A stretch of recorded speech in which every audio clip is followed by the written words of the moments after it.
अस्सलाम वालेकुम दोस्तों, कैसे हैं आप सब लोग। उम्मीद है खैरियत से होंगे। आज हमारी क्लास नंबर 10 है एडोबे डिज़ाइन की ऑब्वियसली। और आज की क्लास में हम देखेंगे कि पेजेस पैनल। आपने लास्ट क्लास में देखा होगा कि हमने पेरेंट पेजेस में जाके वो कॉलम शॉलम चेंज किए थे, याद होगा आपको। तो आज हम देखेंगे कि ये पेजेस पैनल में क्या क्या चीज़ें मौजूद हैं और इसको हम किस तरीके से जो है वो यूज़ कर सकते हैं और ये हमारे लिए कैसे बेनिफिशियल है। तो चलिए स्टार्ट करते हैं।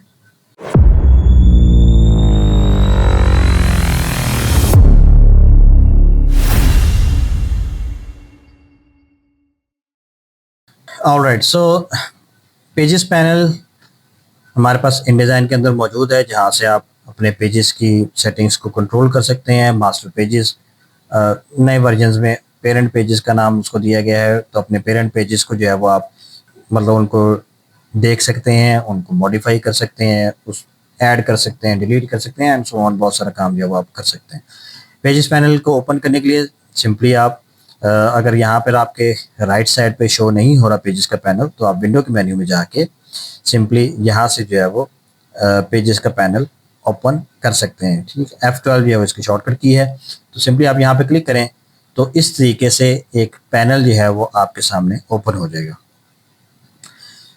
ऊपर वाला जो इसका एरिया है, इस एरिया में आपको master pages, parent pages, again चूँकि मैं बहुत अरसे से InDesign यूज़ कर रहा हूँ, तो पहले इसको जो है वो मास्टर पेजेस का नाम दिया जाता था, बाद में इन्होंने इसको चेंज कर दिया, पेरेंट पेजेस कह दिया। अब बहुत सारे बाकी सॉफ्टवेयर्स के अंदर जैसे इन पेज है या और कुछ सॉफ्टवेयर हैं, उनमें मास्टर पेजेस ही का ऑप्शन यूज़ होता है। माइक्रोसॉफ्ट पावर पॉइंट में भी मास्टर स्लाइड्स का ऑप्शन, तो वो मास्टर का लफ्ज़ दिमाग पे चढ़ा हुआ, तो इसके लिए आपने परेशान नहीं होना। जब भी मैं मास्टर पेजेस का लफ्ज़ बोलूँ, इट मीन्स पेरेंट पेजेस। ठीक है जी। तो यहाँ पर हमारे पास ऊपर जो विंडो शो हो रही है, जो पैनल शो हो रहा है, जो हिस्सा शो हो रहा है, ये यहाँ पर हमारे पेरेंट पेजेस जहाँ पे शो होंगे। यानी कितने आप मल्टीपल पेरेंट पेजेस जो है वो बना सकते हैं। मुख्तलिफ मकासद के लिए हम उसको इस्तेमाल करते हैं। हम आने वाली क्लासेस में ऐसा ऐसा जो देखेंगे। नीचे वाला जो इसका एरिया है, इसमें आपको जो आपके डॉक्यूमेंट के अंदर टोटल पेजेस हैं वो आपको शो होंगे। तो फॉर एग्ज़ाम्पल मैं एक अपना डॉक्यूमेंट खोल लेता हूँ रिसेंटली।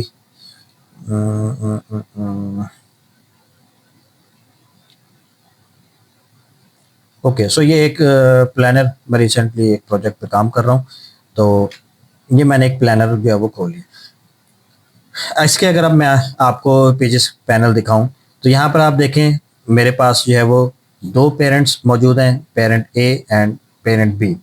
नाम आप चेंज कर सकते हैं, अपने हिसाब से आप नाम रख सकते हैं। जैसे ए पेरेंट जो बाय डिफ़ॉल्ट होता है, उसको मैंने चेंज नहीं किया, वो है भी सिंपल, उसके अंदर कोई चेंजेस नहीं है। न्यू जो मैंने एक पेरेंट बनाया है डेली प्लान के नाम से, ठीक है, उसके अंदर अगर आप देखें तो कुछ जो है वो मैंने सेटिंग्स जो है वो अप्लाई की हुई। नीचे अगर आप देखें पेजेस पैनल के अंदर आपको पूरे डॉक्यूमेंट में मेरे इस टाइम जो है 22 पेजेस हैं, तो वो सारे आपको शो हो रहे हैं। अच्छा, हो सकता है कि आपको ये पेजेस जो है वो इस तरीके से शो ना हो रहे हों, बल्कि आपको जो है वो इस तरीके से शो हो रहे हैं। ठीक है जी, ऐसे। तो बाय डिफ़ॉल्ट इसकी जो सेटिंग होती है उसमें आपको इसी तरीके से शो होते हैं पेजेस, जिस तरीके से आपको एक्चुअल में यहाँ पर शो हो रहे होते हैं। तो आप इसको चेंज करना चाहें चेंज कर सकते हैं, कोई इशू नहीं है।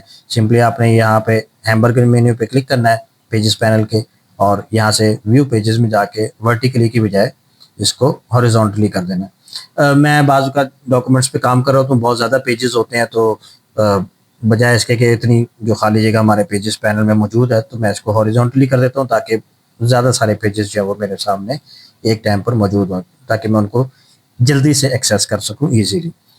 ठीक है जी।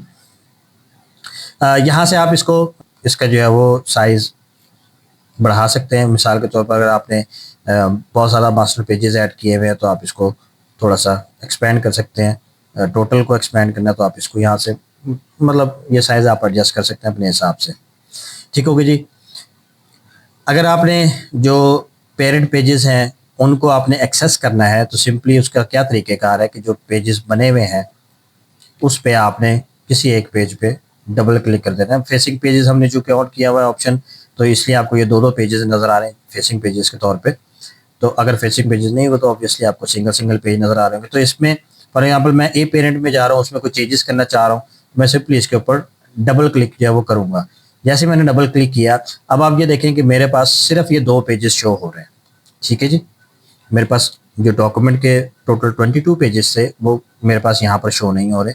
जस्ट मेरे पास जो बेसिक पेरेंट पेज है वो मेरे पास यहाँ पर left and right facing pages show हो रहे हैं।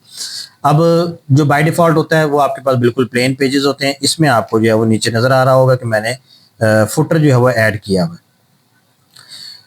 बेसिकली पेरेंट पेजेस का मकसद ही ये है कि आप इसके ऊपर वो चीज़ आप अप्लाई करते हैं जो आप ये चाहते हैं कि आपके डॉक्यूमेंट के तमाम पेजेस के ऊपर अप्लाई हो जाए, तो वो आप इसके ऊपर, तो ये बेसिकली यहाँ पर जो मौजूद है ये पेज नंबर है।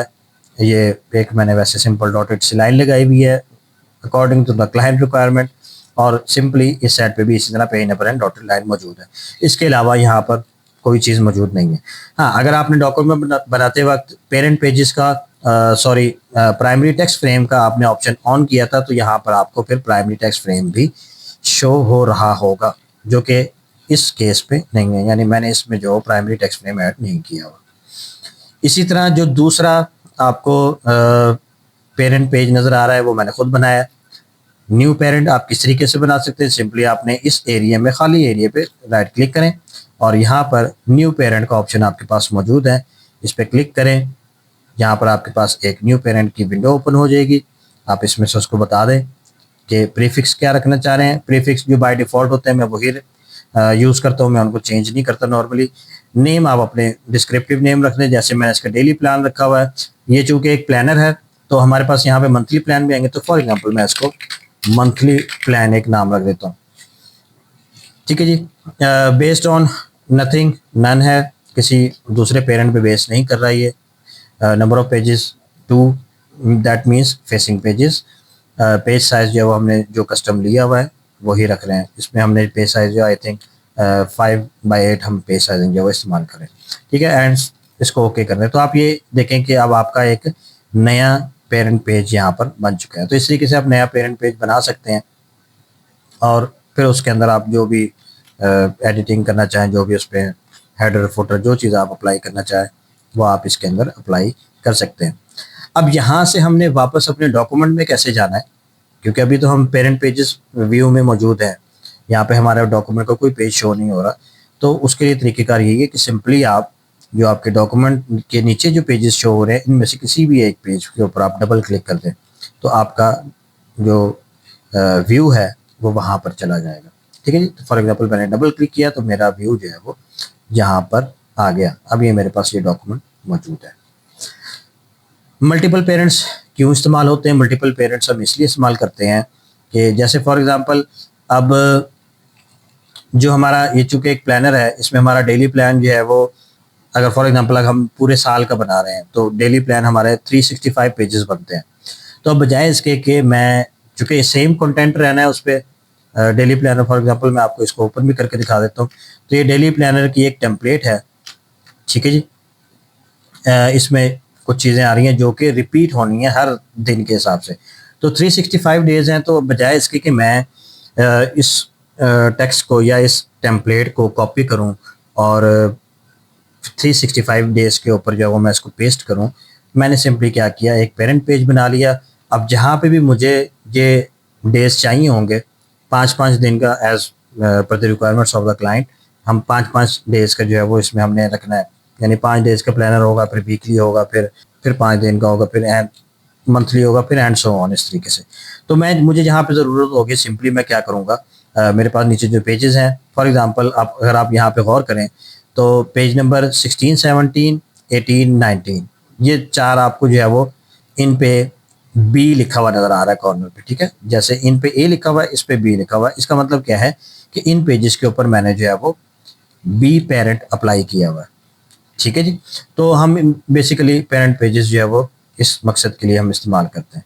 तो आपने जिसके ऊपर भी अप्लाई करना है आप सिंपली क्या करेंगे, उस पेज को सिलेक्ट करें, सिलेक्ट करने के बाद उस पर राइट क्लिक करें और apply parent two pages, and यहाँ से आप सेलेक्ट कर लें कौन सा पेरेंट अप्लाई करना है। फॉर एग्जांपल मैं बी अप्लाई करना चाह रहा हूँ। पेज नंबर नीचे जो लिखा हुआ आ रहा है ऑटोमेटिकली, चूंकि हमने इसके ऊपर राइट क्लिक किया था पेज नंबर 15 पे, तो वही आ रहा है, और इसको कर दें ओके, तो ये उसके ऊपर अप्लाई हो जाएगा। ठीक है जी। अगर आप मल्टीपल पेजेस पे करना चाह रहे हैं तो तब भी आप इस तरीके से कर सकते हैं। मिसाल के तौर पर आपने इस पेज पे, इस पे, इस पे, इस पे, इन चारों पेजेस पे करना है, तो आपने फर्स्ट पेज या लास्ट पेज किसी एक को सिलेक्ट कर लें और शिफ्ट का बटन प्रेस करके जहां तक, अगर रेगुलर पेजेस हैं विदाउट एनी कट, यानी बीच में कोई पेज आपने स्किप नहीं करना, तरतीब से जा रहे हैं, तो आप शिफ्ट का बटन प्रेस करके उस पेज पर क्लिक करें तो ये सारे सिलेक्ट हो जाएंगे। सिंपली अगेन राइट क्लिक करें, अप्लाई पेरेंट टू पेजेस, और यहाँ से सिलेक्ट कर लें बी एंड देन ओके, तो उन सब पे जो है वो बी अप्लाई हो जाएगा। अगर किसी सिंपल एक पेज के ऊपर आपने अप्लाई करना है कोई पेरेंट पेज, तो उसके लिए बजाय इसके कि आप राइट क्लिक करके उधर जाके करें, आप सिंपली क्या कर सकते हैं कि जो पेजेस पैनल में आप जिस पेरेंट को उस पर अप्लाई करना चाह रहे हैं, आपने सिंपली उसको ड्रैग करके उसके ऊपर ड्रॉप कर देना। तो फॉर एग्जांपल मैं पेज नंबर, ये मेरे पास 11 है, बिल्कुल एम्प्टी है, और ठीक है, इस एम्प्टी पेज है, इस पे पेरेंट ए अप्लाई हुआ हुआ है, इसमें फुटर लगा हुआ है, लेकिन मैं ये चाहता हूँ कि यहाँ पे कुछ भी ना हो, बिल्कुल एम्प्टी हो, कोई पेरेंट अप्लाई ना हो। तो हमारे पास एक नन का ऑप्शन ऑलरेडी यहाँ पर बाय डिफ़ॉल्ट मौजूद होता है, तो ये भी कह लें कि एक पेरेंट पेज ही है आपके पास, तो आप सिंपली इसको ड्रैग करके इसके ऊपर रख देंगे तो ये इसके ऊपर अप्लाई हो जाएगा। ठीक है। अगर वापस दोबारा हमें ए पेरेंट अप्लाई करना है तो सिंपली आप ए पेरेंट को ड्रैग करके इस पर ड्रॉप कर दें। अच्छा, अब इसमें ज़रूरी नहीं है कि आप अगर लेफ्ट साइड वाले पे अप्लाई करें तो इधर से लेफ्ट साइड वाला ही सिलेक्ट करना है। ठीक है। अगर इधर राइट साइड वाले पे अप्लाई कर रहे हैं तो इधर से राइट साइड वाला ये सिलेक्ट करना है। आप जो भी सिलेक्ट करके ड्रॉप करेंगे उसने ऑटोमेटिकली अप्लाई वही करना है जो उसकी साइड है। ठीक है। मिसाल के तौर पर ये लेफ्ट साइड वाला पेज है, मैं यहाँ से बी पेरेंट का राइट साइड वाला पेज उठा के इस पर लगा देता हूँ, तो वो अप्लाई उस पर राइट साइड वाला, लेफ्ट साइड वाला ही करेगा जो कि उसकी एक्चुअल साइड है। ठीक है। तो इस मकसद के लिए हमारा पेजेस पैनल जो है वो इस्तेमाल होता है। मज़ीद और भी बहुत सारे इसके काम है, वो फिर हम जब हमारी एडवांस क्लासेस होंगी फिर उसमें जाके हम इंशाल्लाह देखेंगे। ठीक है जी। तो उम्मीद है आज की क्लास भी हेल्पफुल रही होगी और मज़ीद आप लोग प्रैक्टिस भी कर रहे होंगे। अगर आप प्रैक्टिस कर रहे हैं या आप लोगों को कोई कन्फ्यूजन है पिछली क्लासेस में या आज की क्लास में, तो नीचे जो है वो कमेंट करें लाजमी। और अगर आपको वीडियो पसंद आए तो दोस्तों के साथ शेयर कर दें, लाइक कर दें, चैनल को भी सब्सक्राइब कर लें। मिलते हैं अगली क्लास में। अगली क्लास तक के लिए इजाज़त दीजिए। अल्लाह हाफिज़। अस्सलाम वालेकुम वरहमतुल्लाहि वबरकातुहू।